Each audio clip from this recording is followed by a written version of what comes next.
Hello नमस्कार आदाब सत श्री अकाल। मैं हूँ आपका दोस्त आपका होस्ट शुभेंद्र चौहान। आप लोगों का स्वागत करता हूँ इस सेशन के अंदर, जहां पर हम लोग द हिंदू की कुछ ऐसी खबरें और एडिटोरियल के ऊपर चर्चा करेंगे जिन्हें पढ़कर निश्चित ही आप लोग की प्रिपरेशन के अंदर आप लोगों को बेटर एज मिलेगी। बट उन सबके पहले आप लोग मेरे साथ में SRC10 टेलीग्राम ग्रुप के ऊपर जुड़ सकते हो। क्लास की अपडेट PDF आपको हमें मिल जाती है। इसके अलावा रोज सुबह 9 बजे द हिंदू एनालिसिस की क्लास यानी कि ये क्लास मेरे द्वारा पाथफाइंडर चैनल के ऊपर ली जाती है। आप यहाँ पर मेरे साथ में जुड़ सकते हो।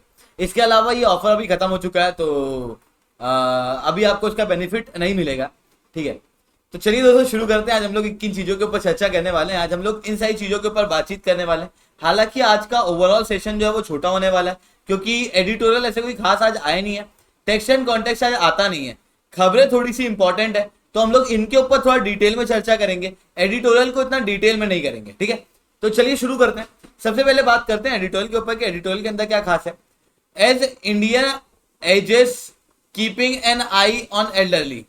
देखो यार, रिसेंटली वर्ल्ड पॉपुलेशन प्रोस्पेक्ट की एक रिपोर्ट आई थी, जिसके अंदर क्या पता लगा था कि पूरे विश्व के अंदर 9.7 बिलियन लोगों की आबादी 2050 तक होने वाली है, जिसके बाद में जो बुजुर्ग लोग हैं उनकी आबादी बढ़ने वाली है।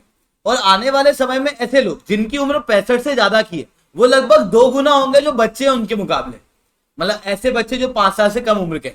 इतना ही नहीं दोस्तों, अगर मैं भारत की बात कर रहा हूं तो भारत के अंदर आबादी जो है वो 1.7 बिलियन पहुंच जाएगी 2050 तक, और हम लोग चाइना को भी ओवरटेक कर जाएंगे। ऐसी कंडीशन के अंदर क्या होगा कि भारत के अंदर आज जो लोग जवान हैं, आने वाले समय में वही आबादी बूढ़ी होगी। मतलब ज्यादा बुजुर्ग लोग देखने को मिलेंगे, यानी कि इंडिया के अंदर एल्डरली पॉपुलेशन देखने को मिलेगी। अब एल्डरली पॉपुलेशन के जितने भी इश्यूज हैं, थोड़ा सा वो याद करो दिमाग के अंदर, तो आपको समझ में आएगा कि यार जो एल्डरली है उनके इसमें फिजिकल मॉर्बिडिटी क्रिएट हो जाती है। मतलब कि हाइपरटेंशन होना, डायबिटीज होना, हार्ट का पेशेंट होना, सुनने में दिक्कत, देखने में दिक्कत, ये सारी चीजें जो हैं वो बुजुर्ग लोगों के अंदर दिखने लगती है, जिसके कारण से बुजुर्ग लोगों को इलाज कराना पड़ता है। डॉक्टर से रेगुलर कंसल्टेशन जो है वो बुजुर्ग लोगों का करवाना पड़ता है। ऐसी कंडीशन में भारत को अपने हेल्थ केयर को डेवलप करना पड़ेगा। सही बात। दूसरा कि ऐसी कंडीशन के अंदर जो बुजुर्ग लोग हैं उनको स्पेशल केयर चाहिए। अब आज के समय पे क्या है, आज के समय पे नंबर ऑफ बुजुर्ग कम है, जवान आबादी ज्यादा है। मतलब 2 बुजुर्ग हैं उनके ऊपर 4 जवान लोग हैं।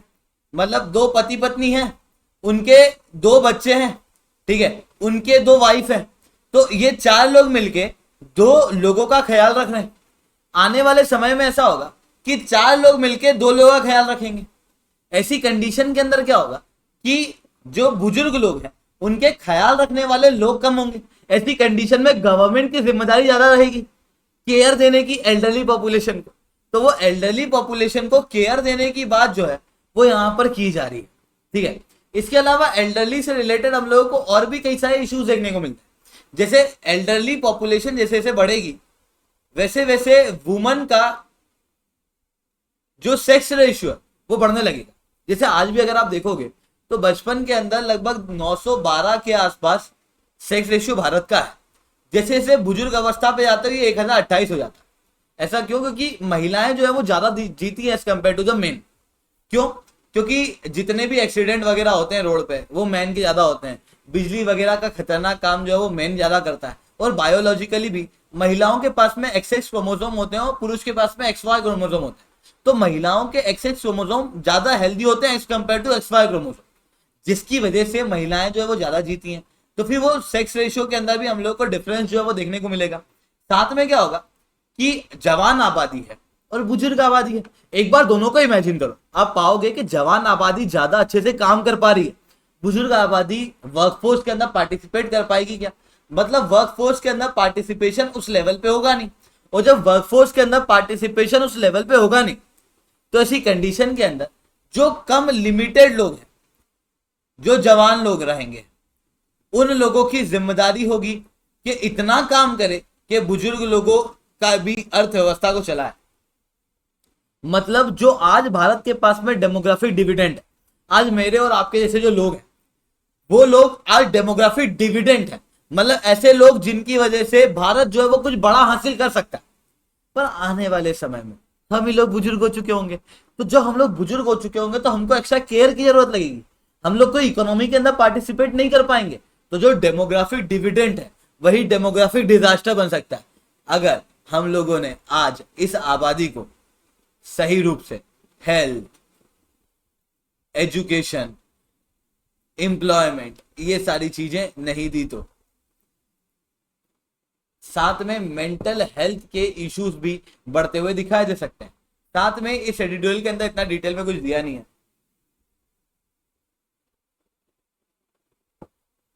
इस एडिटोरियल में मेनली आंखों की बात की है, ठीक है, कि एल्डरली पॉपुलेशन की आंखों के अंदर किस तरीके के इश्यूज आएंगे, और उसी से बताया है कि यार ये जो मतलब लाइलाज बीमारियां होती है ना वो एल्डरली के अंदर किस तरीके से बढ़ जाएगी।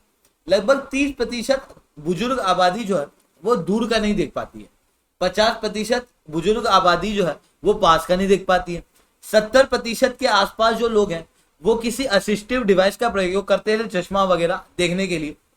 तो यहाँ पर हम लोग क्लियरली दिखा देता है कि जो बुजुर्ग लोग हैं उनके अंदर इमॉर्बिडिटी जो है वो बढ़ जाती, साथ में मेंटल हेल्थ और फिजिकल हेल्थ के इश्यूज जो है वो बढ़ते हुए एल्डरली पॉपुलेशन के अंदर दिखते हैं, ठीक है।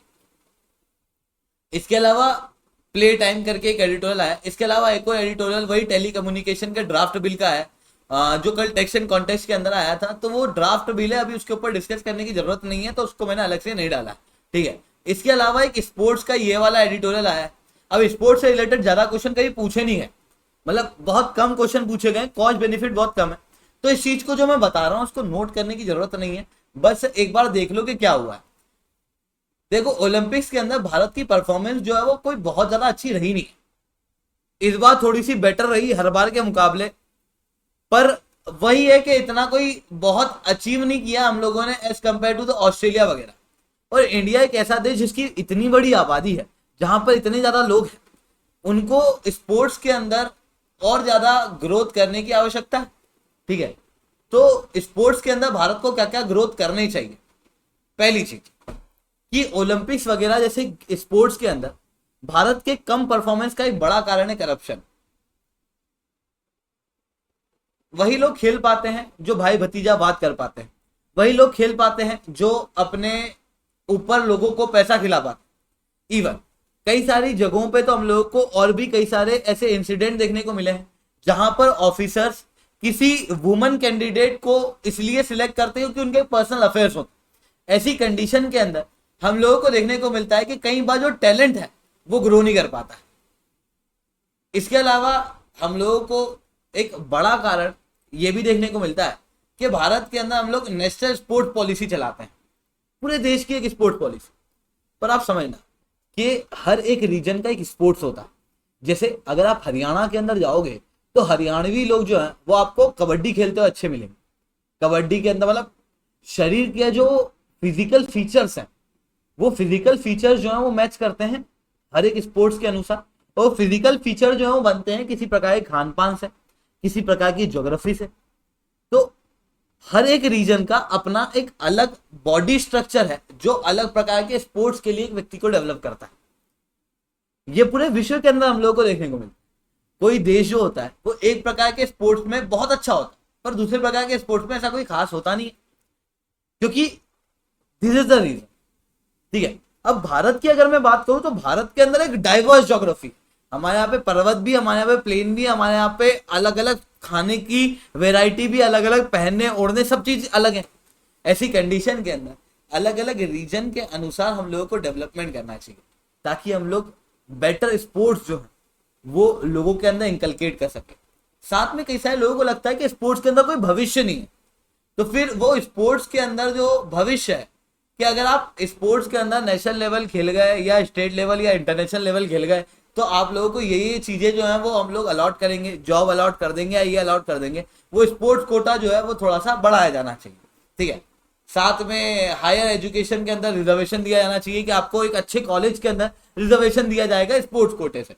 तो वो चीजें जो है वो भारत के अंदर क्या कर सकती है, स्पोर्ट्स के जो हैबिट्स हैं उनको ग्रो करा सकती है, और स्पोर्ट्स के जो बेनिफिट है वो पेरेंट्स को बताना बहुत जरूरी है। बच्चा तो खेलना चाह रहा, पेरेंट्स सपोर्ट नहीं कर, तो पेरेंट्स के अंदर वो भावना डेवलप करना, स्कूल के अंदर वो भावना डेवलप करना कि स्पोर्ट्स कितना इंपॉर्टेंट है, वो बहुत ज्यादा जरूरी है, ठीक है।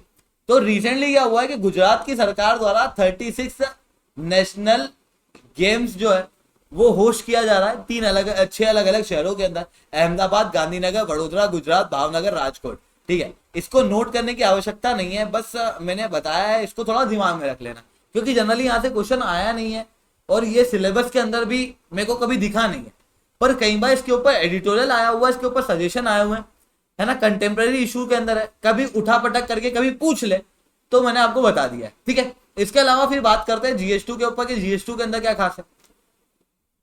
देखो यार, रिसेंटली क्या हुआ है कि इंडिया और नेपाल के बीच में एक एग्रीमेंट हुआ है कि दोनों के बीच की जो टेरिटरी है, जो बॉर्डर है इंडिया और नेपाल के बीच की, बहुत इंपॉर्टेंट है सिक्योरिटी पॉइंट ऑफ व्यू से।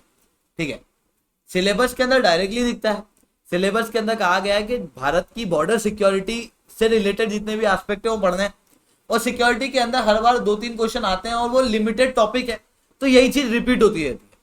तो काफी समय से ये कहा जा रहा था कि देखो इंडिया के अंदर एक सिक्योरिटी का बड़ा कंसर्न है कि इंडिया और नेपाल के बीच की बॉर्डर जो है वो काफी ज्यादा ओपन है, ये वाली बॉर्डर। अब इंडिया नेपाल के बीच की बॉर्डर जो ओपन है उसकी वजह से क्या दिक्कत हो गई सर, मतलब इसके अंदर क्या कर लिया अपन। देखो दिक्कत ये है कि यहाँ पर पाकिस्तान दिख रहा है, दिक्कत ये भी है कि यहाँ पे आपको चाइना भी दिख रहा है। ऐसे पाकिस्तान चाइना अलग देश है, ये कहाँ बात घुमा रहे हो। देखो पाकिस्तान से व्यक्ति आसानी से चाइना जा सकता है, कहाँ जा सकता है, यहाँ तो रास्ता ही नहीं है, ये तो भारत है और इधर तो अफगानिस्तान है, ये पाकिस्तान ऑक्यूपाइड कश्मीर वाला रीजन है, यहाँ से आराम से चाइना जा सकता है। चाइना पाकिस्तान इकोनॉमिक कॉरिडोर के जरिए बिल्कुल जाया जा सकता है। अफगानिस्तान से लोग जो है वो पाकिस्तान आ सकते हैं। ठीक है, क्योंकि यहाँ पर जो दूरन लाइन है उसको लेके काफी ज्यादा डिस्प्यूट भी हैं, और उसके अलावा काफी ज्यादा ये पोरस बॉर्डर, तो यहाँ पर चाइना पाकिस्तान इकोनॉमिक कॉरिडोर के अंदर अफगानिस्तान से और पाकिस्तान से दोनों लोग आ सकते हैं। अब यही चाइना पाकिस्तान इकोनॉमिक कॉरिडोर से जो चाइना के अंदर लोग आ चुके हैं, ये नेपाल के अंदर जा सकते हैं, क्योंकि नेपाल और चाइना का रिलेशन अच्छा है, फिर नेपाल से ये भारत आ सकते हैं। ऐसी कंडीशन के अंदर भारत के अंदर इंसर्जेंसी हो सकती है। ठीक है, ऐसी कंडीशन के अंदर पाकिस्तान अफगानिस्तान के अंदर जो आतंकवादी संगठन है वो हो सकता है भारत आ जाए, हो सकता है चाइना कुछ इंस्टेबिलिटी क्रिएट करने की कोशिश कर जाए। ऐसी कंडीशन में ये जो ओपन बॉर्डर है इसको क्लोज करना या फिर यहाँ पर कोई एग्रीमेंट करना बहुत जरूरी है। तो इंडिया और नेपाल ने यही एग्रीमेंट किया कि कोई भी तीसरे देश का नागरिक हमारी ओपन बॉर्डर का मिसयूज नहीं करेगा, उस चीज का एग्रीमेंट जो है वो दोनों देशों के बीच में हुआ है। ठीक है, इसको नोट कर लेना। ठीक है, इसके अलावा एक और इंपॉर्टेंट खबर है नोट करने वाली है, इंडिया अमेरिका के रिलेशन के अंदर और इंडिया ईरान के रिलेशन के अंदर। ठीक है, देखो यार यहां पर देखना आपको पूरा मिडिल ईस्ट दिखाई दे रहा होगा। ठीक है, अब मिडिल ईस्ट को अगर आप ध्यान से देखोगे तो यहाँ पर आपको ये ईरान दिख रहा है, यहाँ पर ये सऊदी अरेबिया दिख रहा है, इधर ये इजराइल दिख रहा है। ठीक है, यहाँ पर आपको जो ईरान दिख रहा है ये शिया इस्लाम है, सऊदी अरेबिया जो है वो सुन्नी इस्लाम है, इधर इजराइल जो है वो हम लोगों को दिख रहा है कि यहाँ पर ज्यूस यानी कि यहूदी लोग रहते हैं। अब थोड़ा सा मैं जो कह रहा हूँ उस चीज को इमेजिन करना कि यहाँ पर कौन से इन तीनों देशों में से कौन से 2 देश ऐसे हैं जो अमेरिका के काफी क्लोज हैं, इजराइल और सऊदी अरेबिया। ईरान नहीं है, ईरान तो अगेंस्ट है पूरा। अब देखो हुआ क्या कि सऊदी अरेबिया जो है वो अमेरिका का अच्छा फ्रेंडली कंट्री है, हालांकि सऊदी अरेबिया और इजराइल के बीच में दुश्मनी चलती रहती है। सऊदी अरेबिया जो है उसके फेवर में है ये सारे देश, जिसके अंदर यमन के अंदर तो डिस्प्यूट चल रहे हैं, यूएई वगैरह जो है वो साथ में है, ओमान जो है वो साथ में है ना, इनका सपोर्ट ज्यादा रहता है सऊदी अरेबिया को एज कम्पेयर टू ईरान। ठीक है, इजराइल एकमात्र मिडल ईस्ट के अंदर ऐसा देश है जिसके पास में न्यूक्लियर वेपन है। ईरान जो देश है ये अकेला बैठा हुआ है, अमेरिका का सपोर्ट नहीं है, दूसरे देश ज्यादा सपोर्ट करते नहीं है, न्यूक्लियर वेपन है नहीं। तो फिर इसने क्या न्यूक्लियर वेपन बनाना शुरू किया। जब न्यूक्लियर वेपन ईरान ने बनाना शुरू किया तो आपको क्या लगता है इसराइल को दिक्कत होगी कि नहीं होगी। अब इसराइल तो अमेरिका का भैया बेस्ट फ्रेंड, चड्डिया दोस्त है एकदम। ठीक है, क्योंकि लंगोट आजकल पहनते नहीं है ना, तो एकदम चड्डिया दोस्त है दोनों एक दूसरे के। क्योंकि इसराइल को के अंदर जो पैलेस्टीन वाला इशू है उसके अंदर बहुत सपोर्ट किया अमेरिका ने, बहुत अति में सपोर्ट किया। मतलब अमेरिका ने इतना सपोर्ट किया कि यूनेस्को ने ऑब्जर्वर स्टेटस दे दिया था पैलेस्टीन को, तो अमेरिका ने यूनेस्को छोड़ दिया। इस हद पे कॉपरेशन देखने को मिलता है अमेरिका और इसराइल का। अब जब ईरान ने न्यूक्लियर वेपन, इवन इसराइल को न्यूक्लियर वेपन देने वाला भी अमेरिका, डेवलप कराने वाला भी अमेरिका। जब ईरान के अंदर न्यूक्लियर वेपन डेवलप हो रहे थे तो इसराइल को प्रॉब्लम हुई तो अमेरिका जो है वो यहाँ पे इंटरफेयर किया। इवन अमेरिका के कई सारे और भी स्टेक्स थे कि यहाँ से ऑयल वगैरह जो है वो अमेरिका उस समय पे लेके आता था। शेल ऑयल उस समय पे इतना मिला नहीं था, जिसके कारण से अमेरिका के स्टेक ज्यादा थे और नहीं चाहता था कि ईरान जो है वो यहाँ पे डोमिनेंट पोजीशन के अंदर आए। जिसके कारण से ईरान के ऊपर जब ये न्यूक्लियर वेपन बना रहा था तो उसके ऊपर प्रतिबंध लगा दिए, क्योंकि अमेरिका और जितने भी वेस्टर्न देश हैं ये न्यूक्लियर प्रोलिफरेशन ट्रीटी भी कर चुके हैं। हालांकि ईरान उसको साइन नहीं किया हुआ, रेटिफाइड ठीक से नहीं किया हुआ। तो ईरान अपना न्यूक्लियर वेपन डेवलप कर रहा था, पर जितने भी वेस्टर्न देश हैं, जितने भी परमानेंट मेंबर हैं, इनको दिक्कत हुई तो इन्होंने क्या किया, ईरान के ऊपर प्रतिबंध लगा दिया। ईरान के ऊपर प्रतिबंध लगा तो ईरान की इकोनॉमी नीचे गिरने लगी। ईरान की इकोनॉमी जब नीचे गिरने लगी तो ईरान को लगा अरे अरे दिक्कत हो गई है। तो ईरान जो है वो अमेरिका के पास पहुंचा कि देखो सैंक्शन हटा दो, हम लोग न्यूक्लियर वेपन डेवलप नहीं करेंगे। तो जिसके बाद में जेसीप हुआ, joint comprehensive plan of action हुआ था, जिसके अंदर अमेरिका के प्रेसिडेंट थे, जिसके अंदर P5 के सारे मेंबर थे, साथ में जर्मनी था, permanent 5 permanent member plus Germany, और अगेंस्ट में था ईरान। ये 7 देशों ने मिलकर ये एग्रीमेंट किया था। फिर क्या हुआ, डोनाल्ड ट्रंप पावर में आए, और डोनाल्ड ट्रंप जब पावर में आए तो उन्होंने कहा कि यार ईरान को जेसीपोआ के अंदर बहुत बेनिफिट मिल गया। जिसके बाद में यूनिलेटरली अमेरिका को जेसीपोआ से निकालते हुए ईरान के ऊपर प्रतिबंध लगा दिए। अब जब ईरान के ऊपर प्रतिबंध लगे तो ईरान ने कहा कि यार हमारे ऊपर प्रतिबंध लग गए हैं तो हमारे फिर न्यूक्लियर वेपन को न डेवलप करने से मतलब क्या है। तो फिर ईरान ने न्यूक्लियर वेपन डेवलप करना शुरू कर दिया। इतना मसला समझ में आया। अब क्या हुआ कि भारत जो है वो ईरान से तेल लेता था, लगभग 11% तक का तेल जो है वो ईरान से आता था। पहले जब जेसीपोआ के पहले ईरान के ऊपर सैंक्शन लगे थे तो भारत ने इंपोर्ट कम कर दिया था ऑयल का। जब दूसरी बार जेसीपोआ से डोनाल्ड ट्रंप ने अपने आप को बाहर किया तो इंडिया ने जीरो ऑयल पॉलिसी अपना ली, जिसके बाद में आज ईरान से भारत जो है वो ऑयल लेता ही नहीं। जब ईरान से ऑयल लेता नहीं है तो ईरान को काफी ज्यादा नुकसान होता है, और ईरान जो है वो एग्रीकल्चरल प्रोडक्ट भारत से लेता है। अब भारत से एग्रीकल्चरल प्रोडक्ट ईरान में आ रहे हैं, पर ईरान का जो बड़ा एक्सपोर्ट है काई का, ऑयल का, वो हो नहीं पा रहा है। अब ईरान के ऊपर प्रतिबंध भी लगे हुए हैं, मतलब वो डॉलर का प्रयोग कर नहीं सकता है पेमेंट। तो भारत को पेमेंट काय में करेगा, ऑयल बेचता तो रुपया आता और रुपये में पेमेंट करता। तो अभी तक जितना स्टॉक था उसके ऊपर पेमेंट कर रहा था, पर वो स्टॉक का पैसे भी खत्म हो चुके हैं। अभी आप रिसेंटली क्या देख रहे हो कि इंडिया के लिए ईरान भी काफी ज्यादा इंपॉर्टेंट है, क्योंकि चबाहर पोर्ट वगैरह, क्योंकि अफगानिस्तान का इशू, साथ में रशिया से हम लोग ऑयल इंपोर्ट कर रहे हैं, जबकि रशिया के ऊपर ही प्रतिबंध लगे हुए हैं। तो हम लोग ईरान से क्यों नहीं कर रहे हैं, ईरान से भी तो कर लेना चाहिए। तो ईरान से हम लोग सोच रहे थे कि ऑयल को इंपोर्ट कर। इतने में ऐसी पेट्रोकेमिकल कंपनी जो ईरान से पेट्रोल मंगाती है भारत के अंदर, उनके ऊपर अमेरिका द्वारा प्रतिबंध लगा दिए गए, जिसके बाद ईरानियन पेट्रोलियम प्रोडक्ट लेने वाली मुंबई बेस्ड एक कंपनी है जिसका नाम है तिबा लाजी करके, जो पहली ऐसी कंपनी बनी है जिसके ऊपर अमेरिका के सैंक्शन लगे। बोलो बात समझ में, ठीक है। 2019 से भारत जो है वो ईरानियन ऑयल इंपोर्ट नहीं कर रहा है। इसके पहले तक 11% तक हम लोग ऑयल लेते थे। इसके अलावा Vande Bharat express 2.0 recently budget 2022-23 में कहा गया था कि लगभग 400 वंदे भारत ट्रेन जो है वो भारत के अंदर चलाई जाएगी अगले 3 सालों के अंदर।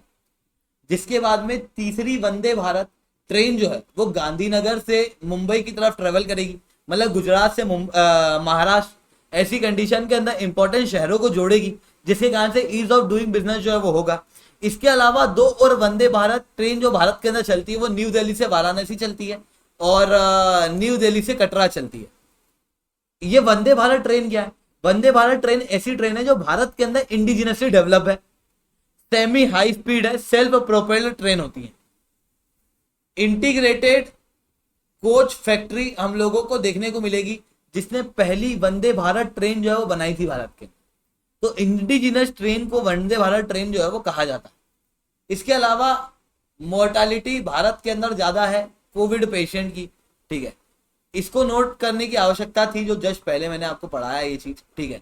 ये जेसी गोवा वगैरह भी वो नोट कर लेना, ठीक है। इसके अलावा ये जो डाटा है ये इतना नोट करने की आवश्यकता नहीं है, बहुत रिलेवेंट अब ये चीजें रहनी गई है, पर कभी है ना मेंस वगैरह के अंदर काम आ जाए तो मैं आपको कुछ फैक्ट डाटा जो है बता देता हूँ। National clinical registry for Covid द्वारा एक डाटा निकाला गया है, आईसीएमआर ने भी इसको अप्रूव किया है, जिसके अंदर ये पता लगा है कि ऐसे लोग जिनको मॉर्बिडिटी थी, ये पहले ही पता लग गया था, उनको कोविड-19 होने की आशंकाएं जो है वो ज्यादा थी। साथ में जो लोग हॉस्पिटल के अंदर एडमिट हुए थे, तो जिन लोगों का एडमिशन हुआ था हॉस्पिटल के अंदर, उनमें से 12.9% लोग ऐसे थे जिनको असिम्टोमेटिक कोविड-19 के केसेस देखने को मिल रहे थे, और वो दूसरे चीजों के कारण थे, पर उनका इलाज जो है वो कोविड की वजह से कर दिया गया, ठीक है। साथ में लगभग 54% के आसपास लोगों को ऑक्सीजन की आवश्यकता थी, 7.8% लोगों को मैकेनिकल वेंटिलेशन चाहिए था। जो व्यक्ति गया था हॉस्पिटल के अंदर वो मीडियन रूप से 7 दिन तक अस्पतालों के अंदर रुका था। 86.4% लोगों की डेथ हुई थी पहले 14 दिनों के अंदर हॉस्पिटल स्टे में।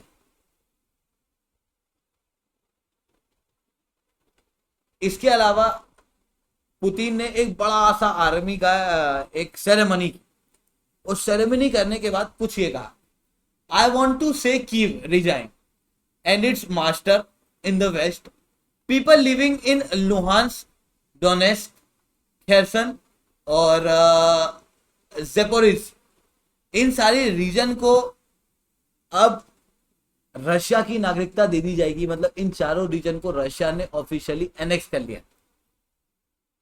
इसके अलावा न्यूक्लियर वेपन को भी दिखाया है, कई सारे फोटोग्राफ दिखाए हैं युद्ध के व्लादिमीर पुतिन द्वारा। अब ये जो 4 जगह जिसे एनेक्स किया गया है रशिया द्वारा, इनकी इंपॉर्टेंस क्या है तो एक बार ध्यान से देखो। जिन 4 जगह को एनेक्स किया गया है, लुहांस्क, दोनेस्क, ज़ेपोरिजिया और खेरसन, इन चारों जगहों को देखोगे तो ये यहाँ पर रशिया है, ये रशिया और ये क्रीमियन पेनिनसुला है, जो कि 2014 के अंदर रशिया द्वारा एनेक्स किया गया था। यहाँ पर लैंड से डायरेक्ट कनेक्शन मिलता नहीं है रशिया को, यहाँ पर से ये कनेक्शन डायरेक्ट लैंड से देता है रशिया को, क्रीमियन पेनिनसुला का। और क्रीमियन पेनिनसुला एकमात्र ऐसी जगह है जो रशिया को वार्म वाटर के जरिए ट्रेड देता है, ठीक है, ब्लैक सी के आसपास। इसी कारण से क्रीमियन के युद्ध भी हुए थे क्रीमियन पेनिनसुला के लिए। इसके अलावा रिजर्व बैंक ऑफ इंडिया ने वापस से रेपो रेट जो है वो राइज किए हैं, बढ़ाए हैं। याद रखना कि reserve bank of India repo rate नहीं बढ़ाती है, ये रेपो रेट बनाती है मॉनेटरी पॉलिसी कमेटी, जो लगभग 6 मेंबर की एक कमेटी होती है, जिसके अंदर 3 मेंबर गवर्नमेंट के होते हैं, ये नोट कर लेना, और 3 मेंबर जो होते हैं वो प्रीलिम्स के अंदर ऐसे फैक्ट पूछ लेते हैं, ठीक है। 3 मेंबर आरबीआई के होते हैं, 3 मेंबर गवर्नमेंट के होते हैं, और यही लोग रेपो रेट डिसाइड करते हैं, ठीक है। इनकी मीटिंग साल में 4 बार होना कानून के अनुसार कंपलसरी होता है, पर ये हर 2 महीने में एक मीटिंग कर लेते हैं। कोविड-19 के समय पे और फ्रीक्वेंट मीटिंग जो है वो इन्होंने करना शुरू कर दी थी, हर महीने मिलने लग गए थे, ठीक है।